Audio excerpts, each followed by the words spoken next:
네, 오늘 저희가 깊이 파헤쳐 볼 주제는 바로 물류와 공급망 분야의 ESG입니다.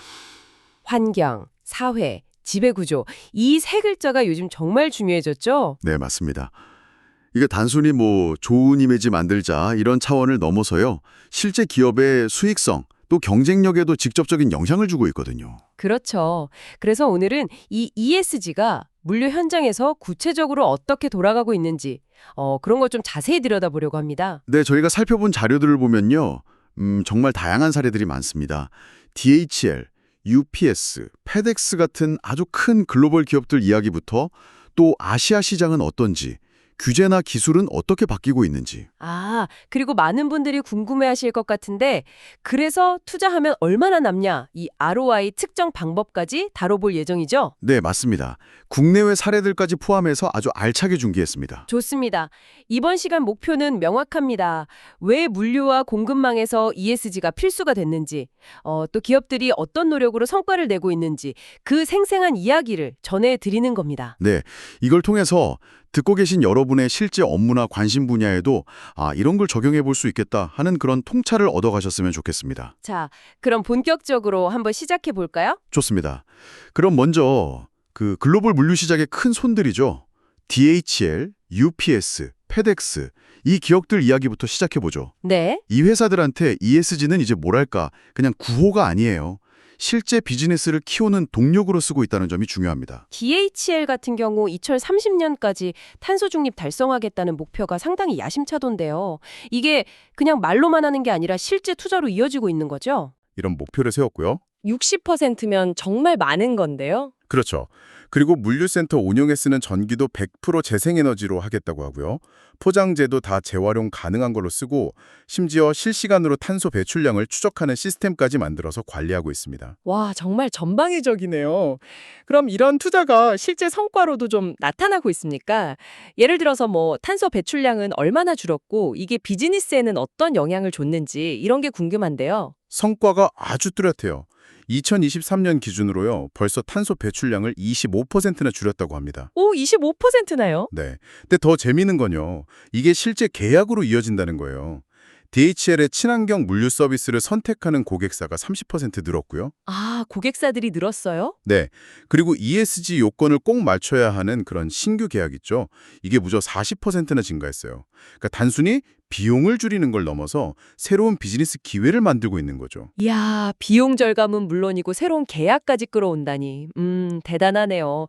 UPS는 DHL과는 또 다른 전략을 쓰는 것 같아요. 특히 기술 혁신 이야기가 많이 나오던데요. 맞아요. UPS는 지속 가능성은 우리 비즈니스의 핵심이다. 딱 이렇게 말하면서 기술로 효율을 최대한 끌어올리는 데 집중합니다. 벌써 12,000대가 넘는 하이브리드나 전기 트럭을 굴리고 있고요. 12,000대요? 네, 그리고 바이오 연료, 천연가스뿐만 아니라 수소 연료 같은 다음 세대 기술에도 과감하게 투자하고 있습니다. 근데 역시 제일 주목할 만한 건 데이터 기반 최적화예요. 아, 그 유명한 AI 경로 최적화 시스템 오라이언 말씀이시죠? 그게 실제로 연료 효율 개선에 얼마나 기여했나요? 네, 바로 그 오라이언 시스템인데요. 이걸로 연료 효율을 평균 10%나 높였다고 합니다. 10%요? 네, 이게 연간으로 따지면요. 연료비 절감액만 무려 4천억 원 정도 된다고 해요. 와, 4천억 원이요? 엄청난 금액인데요? 그렇죠. 상상 이상이죠. 그리고 단순히 배송 경로만 최적화하는 게 아니라 포장재 플라스틱 사용량도 절반으로 줄이는 등 여러 방면으로 노력하고 있습니다. 연간 4천억 원 절감이라 웬만한 중소기업 1년 매출 아닌가요? 이야, AI 기술의 힘이 정말 대단하다는 걸 보여주는 사례 같습니다. 이런 노력들이 그럼 브랜드 가치에도 영향을 미치나요? 당연하죠. ESG 경영을 중요하게 생각하는 기업들하고 파트너십도 눈에 띄게 들었고요. 또 인터브랜드 같은 외부기관 평가에서도 브랜드 가치가 한 15% 정도 상승하는 효과를 봤다고 합니다. 결국 환경을 위한 노력이 기업 평판도 높이고 실제 가치 상승으로 이어지는 그런 선순환이네요. 네, 바로 그런 구조를 만든 거죠. 페덱스는 또 2040년 탄소 중립 목표를 내걸었죠. UPS가 주로 땅 위, 육상 운송의 효율화나 대체 연료 쪽에 집중했다면 페덱스는 좀 다른 부분에 힘을 쏟는 건가요? 페덱스는 특히 그 비행기, 항공 운송 쪽 탈탄소화에 좀 더 비중을 두는 모습입니다. 2027년까지 픽업 배송 차량의 절반을 전기차로 바꾸는 목표도 물론 있지만요. 네. 항공 쪽에서는 그 지속 가능 항공 연료, SAF라고 하죠. Sustainable Aviation Fuel. 이 사용을 늘리는데 아주 큰 돈을 투자하고 있어요. 그리고 단순히 연료만 바꾸는 게 아니라 2030년까지 2억 달러를 들여서 탄소를 포집하고 저장하는 기술 연구에도 투자하고 있습니다. 좀 더 장기적으로 보는 거죠. 항공 분야 SAF는 아직 비용 문제가 좀 크다고 들었는데 페덱스는 굉장히 공격적으로 투자하는군요. 이런 전략이 실제 비즈니스 성과로는 어떻게 나타나고 있습니까? FedEx 역시 ESG를 중시하는 기업 고객 계약이 전년 대비 35%나 늘었고요. 친환경 배송 옵션을 선택하는 고객들이 많아지면서 관련된 프리미엄 서비스 매출도 15% 증가했습니다. 매출도 늘었군요. 네. 그리고 투자 유치 면에서도 ESG 관련 펀드로부터 투자를 받는 금액이 한 20% 늘어나는 등 눈에 보이는 효과를 보고 있어요. 이 세 기업 사례만 봐도 이제 ESG는 비용이 아니라 투자다. 그리고 미래 생존을 위한 필수 전략이다. 이게 명확해지는 것 같습니다. 확실히 이 글로벌 선두 기업들의 움직임은 그 규모나 전략 면에서 정말 압도적이네요. 그럼 이제 시야를 좀 좁혀서 아시아 지역, 특히 우리나라와 중국 상황은 어떤지 한번 살펴보겠습니다. 이쪽에서도 ESG가 중요한 얘기가 되고 있나요? 그럼요. 한국 물류업계도 정부의 친환경 정책 지원, 그리고 기업들의 자체적인 투자가 맞물리면서 변화가 아주 빠르게 일어나고 있습니다. 오, 그래요? 네. 전기 트럭이나 수소 트럭 도입이 점점 늘고 있고요. 물류센터 지붕에 태양광 패널을 설치한다거나 운영 전력을 재생에너지로 사서 쓰는 사례도 많아지고 있죠. 특히 주목할 만한 건 스마트 물류 기술 적용이에요. 스마트 물류 기술이라면 아까 UPS 사례에서 봤던 AI 경록 최적화 뭐 이런 거 말씀이신가요? 국내에서도 그런 기술 도입이 활발한가요? 네, 맞습니다. 예를 들어 CJ 대한통운 같은 국내 대형 물류 기업들이 자체 개발하거나 외부 솔루션을 도입해서 AI 기반으로 운송 경로를 최적화하고 있거든요. 아하. 이걸 통해서 실제 운송 거리를 줄이고 연료비를 한 10%에서 15%까지 절감하는 효과를 보고 있다는 분석 자료들이 있습니다. 이게 단순히 탄소 배출 감축 이 효과만 있는 게 아니라요. 운전하시는 분들 피로도를 줄여서 근무 환경을 개선하는 이런 사회적 S 측면의 효과도 같이 가져오는 거죠. 중국 시장은 어떤가요? 워낙 규모도 크고 또 정부 역할이 중요하다고 들었는데요. 중국은 정부의 아주 강력한 드라이브가 녹색 물류 시장 성장을 이끌고 있는 대표적인 경우입니다. 전기 화물차 보급에 막대한 보조금을 주고 충전 인프라도 엄청나게 깔고 녹색 물류 시범 도시 같은 걸 지정해서 지원하고요. 정부가 아주 적극적이군요. 네, 그래서 관련 시장이 정말 폭발적으로 성장하고 있어요. 전기 트럭 보급률만 보면 이미 세계 최고 수준이고 어떤 면에서는 글로벌 표준을 중국이 제시하고 있다는 평가까지 나올 정도입니다. 와, 아시아 시장도 정말 역동적이네요. 근데 물류하면 또 빼놓을 수 없는 게 바로 포장 아니겠습니까? 제품을 안전하게 보내면서도 환경 부담은 줄여야 할 텐데요. 이 친환경 포장재 시장의 최신 동향은 좀 어떤가요? 친환경 포장재 시장은 그야말로 폭풍 성장 중이라고 할 수 있습니다. 2024년에 약 3,120억 달러, 우리 돈으로 하면 400조 원이 넘는 시장인데요. 400조요. 네. 이게 2032년에는 4,600억 달러 이상으로 커질 거라고 봐요. 연평균 5% 이상 꾸준히 성장하는 거죠. 이게 소비재 기업뿐만 아니라 물류 기업에게도 아주 중요한 기회가 되고 있습니다. 연평균 5% 성장이라 구체적으로 어떤 혁신적인 제품들이 좀 시장을 이끌고 있나요? 예를 들면 베리글로벌이라는 회사가 있는데요. 100% 사탕수수에서 뽑아낸 바이오 플라스틱으로 만든 HDPE 병을 내놨어요. 사탕수수로 플라스틱 병을요? 네. 기존 석유 기반 플라스틱이랑 달리 만들 때 물도 덜 쓰고 온실가스 배출도 크게 줄였다고 하고요. 화석 연료를 전혀 안 쓴다는 장점이 있죠. 또 스페인의 히노우사 패키징 그룹이라는 곳은 음식 배달용으로 나온 푸드 서비스 라인이 있는데 이 포장재는 100% 재활용이 되고 또 분리배출하기 쉽게 디자인되었다고 합니다. 이야, 포장재 하나에도 이렇게 기술과 고민이 많이 담겨 있네요. 이런 친환경 전환을 더 빠르게 만드는 또 다른 홈이 바로 규제일 텐데요. 특히 유럽 시장 움직임이 좀 예사롭지 않다고 들었습니다. 정확합니다. 유럽은 이미 2023년 기준으로 전 세계 녹색 물류 시장의 3분의 1 이상, 그러니까 34%를 차지할 정도로 앞서가고 있거든요. 그 배경에는 아주 강력한 환경 규제가 있습니다. 이제는 뭐 피할 수 없는 현실이 된 거죠. 그럼 우리 기업들도 꼭 알아야 할 그런 규제들이 있을 것 같은데요. 어떤 게 핵심인가요? 가장 대표적인 게 2026년부터 본격 시행될 예정인 탄소국경 조정제도 CBAM입니다. CBAM. CBAM이요? 네, 이게 뭐냐면 쉽게 말해서 생산 과정에서 탄소 배출이 많은 수입품에다가 일종의 탄소 관세를 매기는 거예요.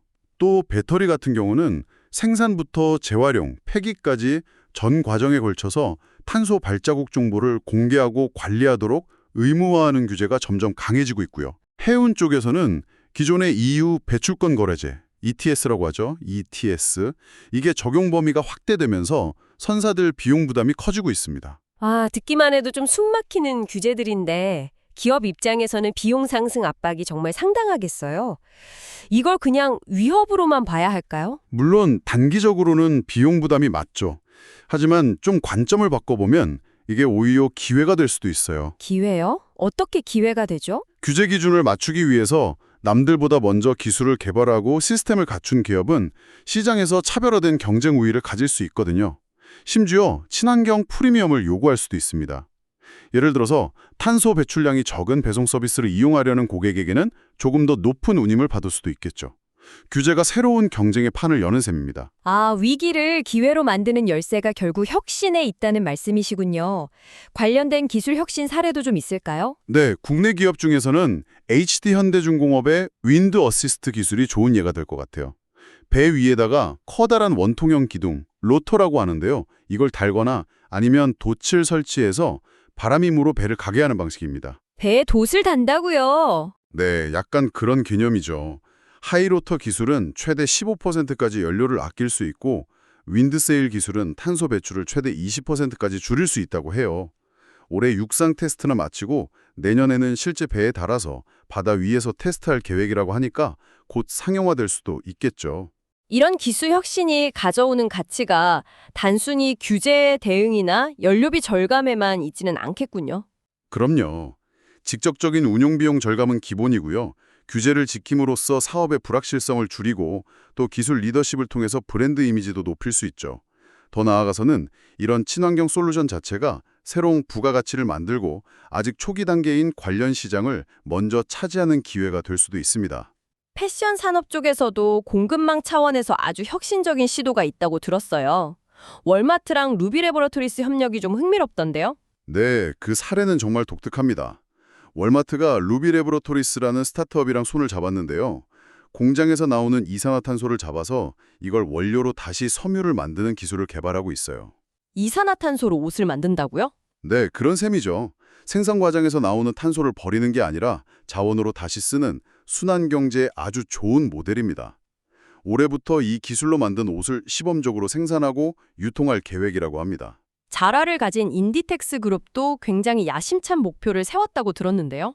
인디텍스는 2030년까지 전체 공급망에서 나오는 탄소 배출량을 절반으로 줄이고 사용하는 원단의 80%를 재활용 소재나 유기농 면 같은 지속 가능한 소재로 바꾸겠다고 발표했습니다.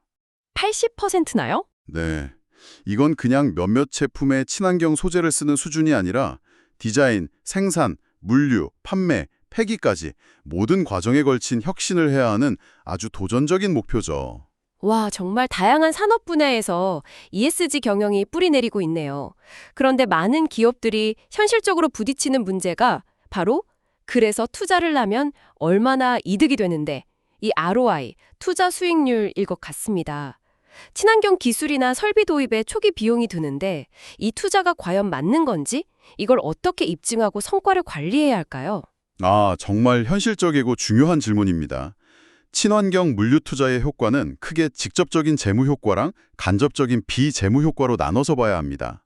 직접적인 효과는 비교적 명확하죠. 네. 아까 UPS의 오랴연 시스템처럼 연료비나 에너지 비용을 줄이는 거, 정부 보조금이나 세금 감면 혜택을 받는 거, 또는 환경 규제 어겼을 때 내야 하는 벌금이나 과징금을 피하는 거, 이런 것들이 해당됩니다. 간접적인 효과는 어떤 게 있을까요?